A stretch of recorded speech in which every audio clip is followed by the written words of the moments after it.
Seja bem-vindo ao programa A Voz do Povo. Aqui você tem voz e vez. Estamos ao vivo pela TV Diário, Record News Manaus, canal aberto 36.1 e canal 23 na NET, pelo portal D24AM e Facebook. Na matéria do dia, você vai assistir a segunda parte da entrevista com o delegado Adriano Félix, titular da Delegacia de Roubos e Furtos, que vai nos passar dicas para se prevenir contra a ação dos bandidos em relação aos cuidados que você pode ter para evitar assaltos em sua residência. No quadro Povo Fala, o repórter Jackson Nascimento foi às ruas e vai mostrar o que o cidadão comum tem a dizer da quantidade de latrocínios cometidos no Amazonas. Quem comenta é o Dr. Cândido Honório Neto, advogado e presidente da Associação Brasileira de Advogados Criminalistas. E o diretor financeiro do Grupo Bemol e Fogás, presidente do Conselho de Administração do Museu da Amazônia e líder global jovem do Fórum Mundial Econômico, formado em Economia pela Universidade de Stanford, com mestrado na Administração na Universidade de Wharton, Denis Benchimol Bineve é o nosso entrevistado de hoje no quadro Empreendedorismo. O programa A Voz do Povo começa agora.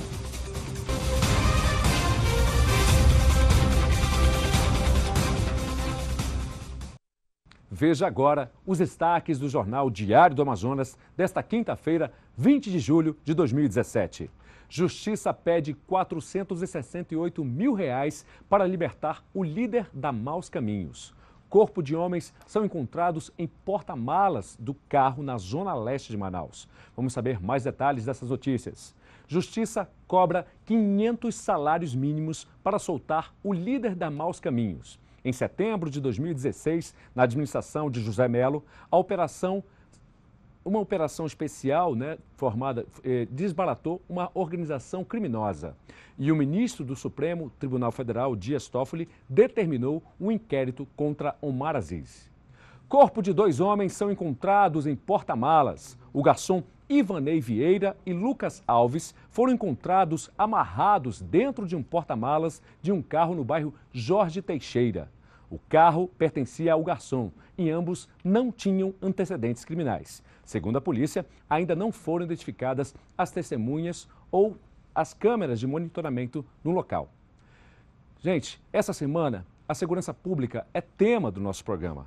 Na última terça-feira nós falamos sobre homicídios e hoje recebemos dados da Fundação Índigo de Políticas Públicas, na qual diz que, de acordo com a ONU, para 2015, 150 países e territórios somaram 55.525 homicídios.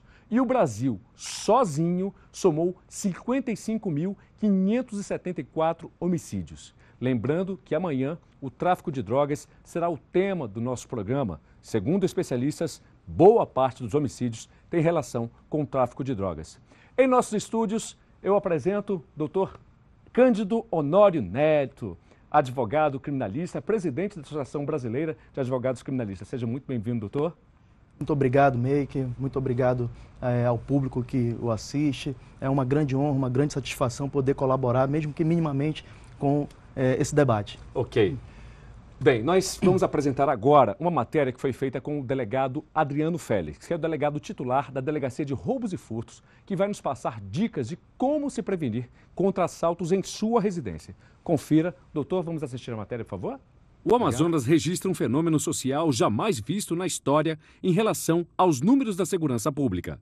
Por conta da recessão econômica, enquanto a oferta de emprego diminui, o número da criminalidade só vem aumentando. Olha, primeiramente, a gente pode mencionar o crescimento da sociedade, né? O crescimento da metrópole, do estado, da capital nossa, grande movimentação financeira.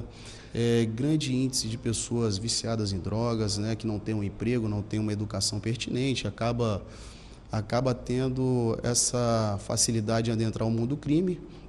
As mães e os pais, as famílias têm uma grande culpa nisso aí, porque uma criança dessa, ela cresce sem um pai, ela cresce sem uma mãe, e o crime organizado acaba o quê? Avocando essa criança para trabalhar, onde primeiramente vira um olheiro, onde depois vira um fogueteiro, acaba virando um gerente de uma boca de fumo e acabam indo para o assalto. E onde eu menciono, a polícia está fazendo o seu trabalho, né? Foram 30 toneladas de droga durante esses últimos anos aí que a polícia prendeu. Isso aí gera um prejuízo enorme no tráfico de drogas. E muitas vezes, às vezes, o que acontece? Quem vai pagar as consequências disso é a própria sociedade também, né? Que é onde esses criminosos vão roubar, vão praticar outros grandes crimes para pagar esse prejuízo no tráfico. E até a guerra entre eles, como está acontecendo em facções, né? O descontrole pelo tráfico, a polícia está agindo de forma correta, acabam crescendo o número de homicídios, porque uma guerra entre eles ocorre, e isso aí a gente percebe que o trabalho investigativo, o trabalho da Polícia Judiciária, da Polícia Militar, está surtindo efeito. E vamos vencer essa batalha. Um dos crimes que lideram as estatísticas é o assalto a residências. Adriano Félix, delegado titular da Delegacia Especializada em Roubos, Furtos e Defraudações, passou algumas dicas importantes para que o cidadão possa se prevenir. Em relação às residências, doutor?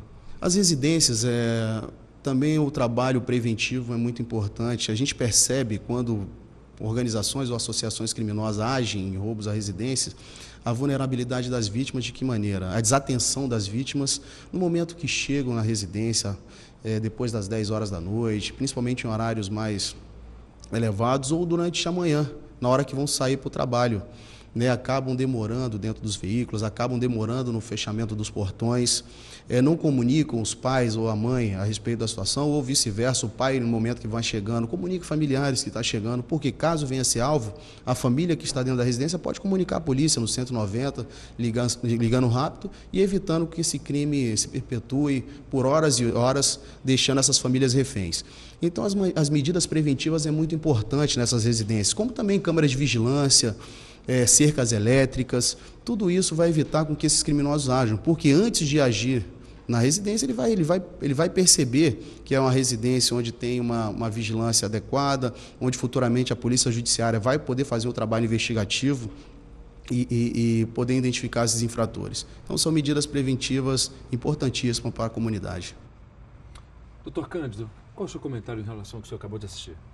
Na verdade, além do que foi falado pelo doutor Adriano, né, que é meu amigo pessoal, uma pessoa extremamente competente no que faz, além desse grande problema, né, que ele relata, que é a segurança pública e a causa desse problema, que são exatamente aí as culpas, né, tanto dos pais quanto eu atribuo também ao Estado, ao próprio Estado. Por quê? Porque no momento que você não investe em educação de qualidade, né, no momento que você não gera emprego e renda para o trabalhador, isso vai ocasionar vários problemas sociais, como, por exemplo, a questão da insegurança pública. Esse é o meu ponto de vista. Doutor Adriano, daqui a pouquinho o senhor volta conosco no nosso próximo quadro. Nós vamos a um breve intervalo, daqui a pouco a gente volta. É rapidinho.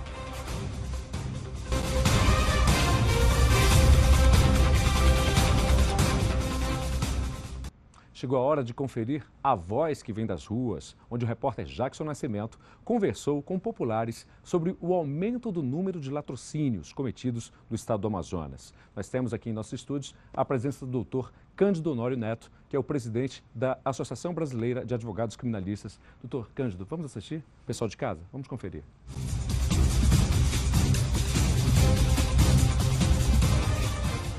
Olá, Meike Farias e amigos do programa Voz do Povo. Agora o quadro O Povo Fala veio até o centro da capital, Manaus, para ouvir as pessoas sobre o crescente número de latrocínio na capital do Amazonas, que é o roubo seguido de morte. Vamos ouvir o que dizem os moradores aqui de Manaus sobre esse número crescente de latrocínios na capital do Amazonas.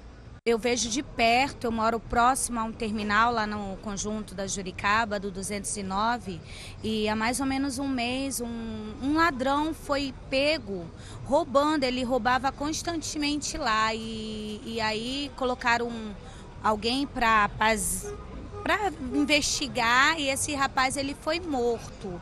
E constantemente ali é alvo assim de assalto. Sabe, pessoas, o meu carro, inclusive, não foi levado, mas tentaram. A gente tem que viver com alarme, com a porta fechada, é complicado. Assusta demais, os filhos têm que ficar trancados em casa, não dá mais para deixar na rua brincando. Porque é uma coisa assim que aconteceu ali do lado da minha casa, assustou a população. Os vizinhos, a comunidade anda assustada. Eu ando assim com a minha bolsa, porque o medo de ser roubada É constante. É alarmante e o poder público deveria tomar mais providências devido à segurança pública, que a gente está caos mesmo público, entendeu? Então a gente deveria investir mais na segurança pública, não devido à falta de efetivo, que está precário, entendeu? A segurança tem, mas está precisando de mais. Os taxistas também sofrem desse mal, desse problema com o latrocínio. Isso preocupa a classe? Rapaz, não só os taxistas, como toda a população brasileira. Principalmente aqui em Manaus, né, que está aumentando diariamente o latrocínio. Primeiro porque nossos governantes, nenhum deles só fazem prometer. Promete que vai mudar, que vai fazer, que vai consertar. E a população passando fome, é falta de segurança, é falta de tudo, meu irmão. Então, meu irmão, não adianta as pessoas quererem ficar prometendo as coisas que não podem cumprir, tá certo, meu irmão? Segurança pública, esse número de assaltos e latrocínios tem aumentado na capital. Qual é a sua opinião e como é que está o Nova Cidade? Bom, Nova Cidade às vezes é um pouco perigosa, né? O assalto acontece demais lá, né? E também no transporte coletivo, né? Principalmente nos ônibus tem havido muito assalto mesmo, sabe? Tá um pouco perigosa. Agora, eu acho que é devido ao desemprego, né? E também a mudança de governo, essas coisas tudo. E também porque Manaus está crescendo. Não é mais aquela Manaus pequena. A população está aumentando e o desemprego está muito alto também. O meu esposo, ele teve que trocar os documentos todinho, que ele foi assaltado ano passado. Quando eu desci do ônibus, eu vi um rapaz que tentou puxar o meu telefone há uns 3 meses atrás. E ele só não foi assaltado, acho que umas 2 semanas, porque o telefone dele não é um telefone daqueles mais antigos, que ele trocou depois do roubo. Por isso ele não foi assaltado, senão teriam pego ele de novo. Acho 2 rapazes numa moto. E ultimamente tem sido registrado pela polícia o latrocínio, que é o roubo seguido de morte. Isso te preocupa? Com certeza, meu esposo ele é vigilante, ele chega mais ou menos umas 6, 7 horas da manhã em casa. E toda vez que a gente sai, tem medo de carro, de táxi, tudo que passa a gente fica receosa, né? Que a gente tem um filho pequeno, até eu mesmo em casa, fico com todo o tempo trancado, com cadeado por dentro, fechado dentro do quarto com 2 cadeados também. Não tem segurança, dificilmente a gente vê uma ronda, alguma coisa do bairro lá dentro do núcleo 23. Com certeza, inclusive estou andando aqui no centro, mas estou um pouco nervosa, né? Deixo o cordão em casa, tudo, só trago o que é preciso mesmo para estar andando aqui, porque está demais. Estava saindo do meu trabalho e na porta do meu trabalho, 2 motoqueiros levaram minha bolsa. Arrancaram sua bolsa? Arrancaram minha bolsa, infelizmente. Levaram documentos, celular? Documentos, celular, tudo. Aí estou tendo que tirar tudo novamente. Constrangedor para a população toda, né? Agora todo mundo não pode mais nem andar com nada, né? Muitas vezes eles matam porque a gente reage, né? Mas tem vezes que não, eles matam por perversidade mesmo, né? Porque ainda mais se eles vão com a cara nua assim, que aí porque a gente vai conhecer eles, muita gente procura o recurso para recuperar as coisas da gente, né? Isso aí, eu acho que seja até perigoso a gente recorrer à justiça, a gente tem que ficar caladinho porque é melhor. Melhor não reagir. Não reagir e nem procurar por causa de um celular, eu não vou morrer por causa de um celular, né? Porque eles levam meu celular, mas minha profissão, minha vida eles deixam. Né? Minha coragem de trabalhar para me recuperar meu celular, porque tem muita gente que morre por besteira, né? Quer dar uma de super-homem, valentão, é quando a gente vai, porque eles ficam e a gente vai para debaixo da terra. Você não acha? Melhor não reagir. É melhor não reagir, porque a polícia mesmo fala, entrega o que você tem, não vai morrer pelo celular. É assustador, sim, né? A gente precisa de mais segurança, tanto aqui no centro como lá no meu bairro, porque eu já tenho até mais medo quando eu venho pro centro, que é muito roubo. Sair de casa para a senhora tem sido também temeroso. Isso. Para mim e com meus filhos, né, que como eles estudam no centro, aí fica meio difícil. Nós saímos assim, às vezes a gente não sabe nem se a gente vai voltar, né, para nossa casa. Então, Meike, esse foi o Povo Fala com o tema latrocínio, o que vem crescendo na capital do Amazonas, o roubo seguido de morte. Como podemos ver, as pessoas estão assustadas de norte a sul, leste a oeste de Manaus. Voltamos aos estúdios com Meike Farias. Dr. Cândido Honório, essa situação específica, o que fazer? Meike, numa análise extremamente superficial, o que nós podemos observar é que a sociedade, a vida humana para a sociedade, ela vem perdendo seu valor, né? Isso eu digo tanto com relação ao que foi postado aqui, o que foi informado aqui na reportagem, né, com relação a assaltos, latrocínios, até mesmo furtos, né? O furto é um crime de menor potencial do que o assalto e o latrocínio, obviamente, porém nós percebemos aí que quando um assaltante ele almeja aquele bem, né, e ele de uma forma totalmente absurda, ele opta por retirar aquele bem daquela pessoa, tá? Ele está cometendo um ato ilícito, passível de prisão, de punição, enfim. Porém, o que nós observamos, em muitos casos, é que a partir do momento que o assaltante, ou mesmo alguém que comete um furto, né, ele se apropria de algo que não é seu, daquela res furtiva, e a sociedade, né, a população tem oportunidade de fazer justiça com as próprias mãos, isso acontece. Então o que nós podemos perceber é que a vida humana ela tem perdido seu valor. O assaltante ele vai e assalta e mata um ser humano para roubar um celular ou para se apropriar de algo de valor daquela pessoa. E a população, quando tem oportunidade de prender em flagrante esse assaltante, acaba muitas vezes ceifando a vida dessa pessoa. Então, a nossa análise bem superficial é essa. Doutor Cândido, a principal dica para a população? Como a polícia mesmo tem dado, a dica principal é não reagir a assaltos, né? E aos nossos governantes fica aí o nosso apelo para que possam investir em educação. Eu não vejo, sinceramente, uma fórmula mágica para resolver esse problema da insegurança pública. Porém, se os nossos governantes entenderem que investir em educação é muito melhor do que construir presídios, eu penso que a gente está dando um passo para mudar esse quadro. Muito obrigado, doutor Cândido Honório Neto, pela sua presença. O senhor que é presidente da Associação Brasileira de Advogados Criminalistas. Muito obrigado, muito nos honra a sua presença. Nós é que agradecemos. Muito obrigado. O programa A Voz do Povo vai a mais um intervalo e na volta faremos uma entrevista com o empresário Denis Benchimol Minev, no quadro Empreendedorismo de hoje. É rapidinho.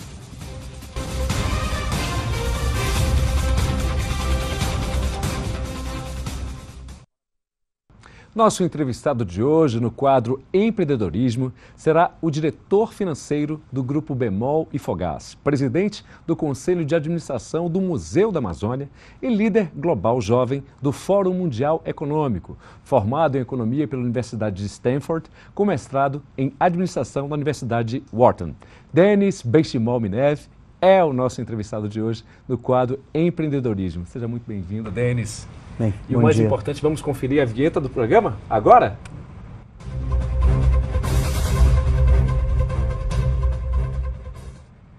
Ok, Denis. Então, primeiramente, muito obrigado pela sua presença em nossos estúdios, no nosso programa. Bom dia, Mike. Bom dia a todos. Então, nós começamos falando sobre o seguinte. Qual é a sua análise macroeconômica do que estamos vivenciando hoje? Bem, o Brasil vive provavelmente a pior crise da vida de todos nós, né? E estamos, acho que, nas fases finais dessa crise, o que não torna ela menos dolorosa. Os indicadores de emprego no Brasil começam a melhorar e alguns indicadores de consumo também. No Amazonas, em particular, ainda não. Nós não temos muitos bons indicadores, nem na indústria, nem no comércio, mas assim, eu acredito que nós estamos no final da crise e iniciamos um processo de recuperação agora. Como é que o senhor classifica o empreendedorismo hoje, levando em consideração a questão de como estamos em relação à economia formal, os empregos formais? Bem, o empreendedorismo ele é o coração de uma economia capitalista, que é a nossa economia.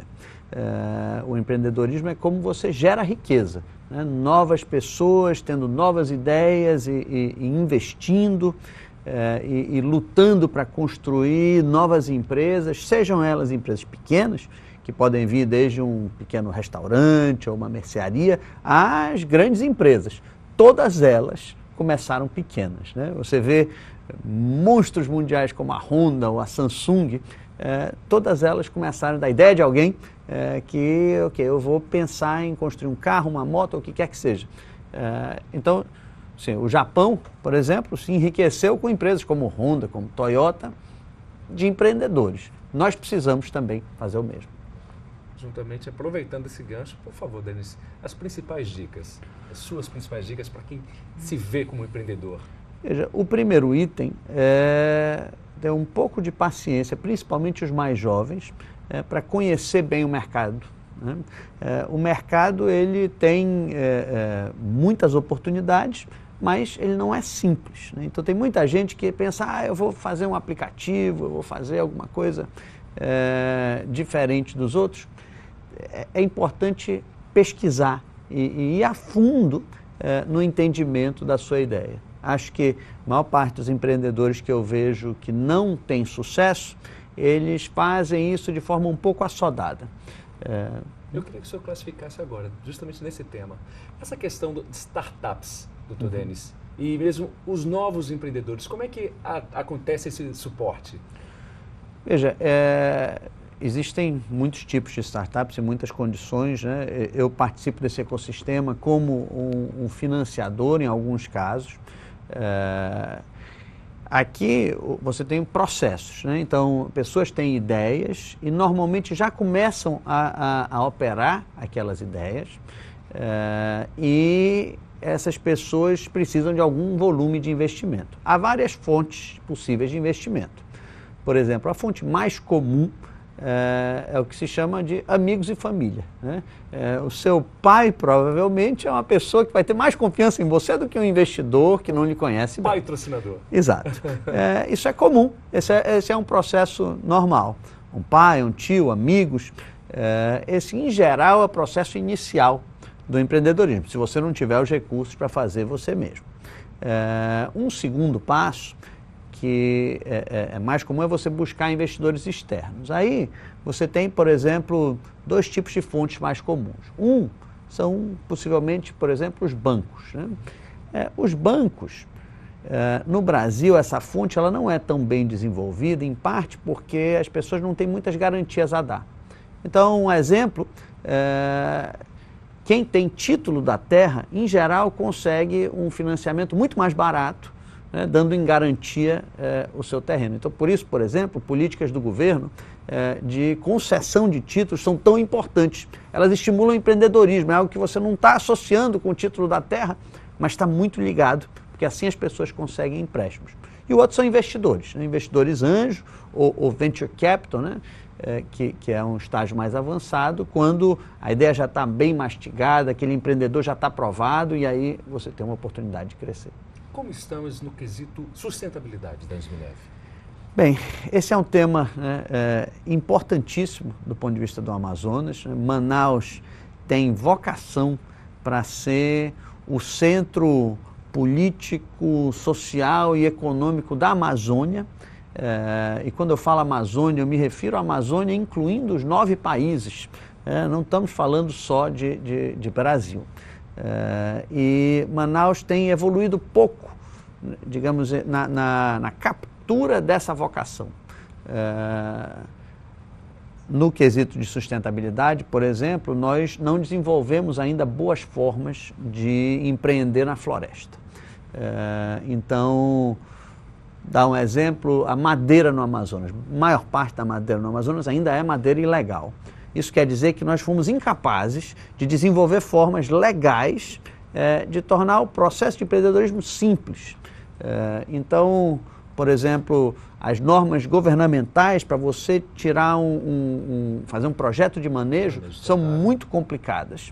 E por isso as pessoas decidem, olha, quer saber? Eu vou fazer ilegalmente e vou vender a madeira aqui no mercado negro. Né?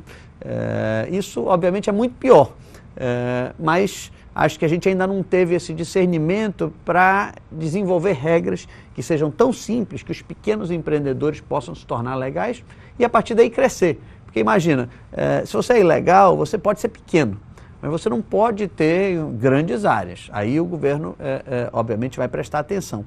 Então, o empreendedorismo, o objetivo dele é tornar as empresas grandes e produtivas, enriquecer a sociedade. Ele não consegue fazer isso quando você só tem, por exemplo, pequenos produtores ilegais. O senhor também teve uma passagem no setor público. O senhor foi secretário de Planejamento do Estado do Amazonas um período na sua vida. Sim. Como é que o senhor avalia hoje? Quais seriam as principais saídas que o senhor gostaria de ver em prática hoje, que estamos diante dos desafios que estamos enfrentando? Sim. Bem, o primeiro problema é um problema orçamentário de governo, né? Quando a crise eclodiu, a arrecadação baixou e o governo precisa gastar menos. Para isso não tem saída. É gastar menos, é encontrar locais onde gastar menos. E eu entendo que existem demandas cada vez maiores da sociedade, mas assim, não existem alternativas a gastar menos. Um segundo item é o governo ele ser mais capaz de atrair, sejam empresas grandes e empreendedores pequenos. Então, por exemplo, é muito importante que nós mantenhamos aquelas empresas que estão aqui, então mantenhamos Samsungs e Hondas e nossos grandes investidores. Eles são enormes geradores de empregos, enormes geradores de impostos e devem ser saudados como isso. Eles geram as riquezas que permitem que o governo invista em educação, saúde e segurança. Também, de certa forma, buscar simplificar os processos para que os amazonenses possam empreender mais legalmente, o acesso. Pagando impostos. Sim. Por exemplo, abrir uma empresa já foi muito simplificado, mas ainda não é tão simples quanto poderia ser. Existem países onde, com 2 dias, você abre uma empresa. No Brasil, estamos falando de meses.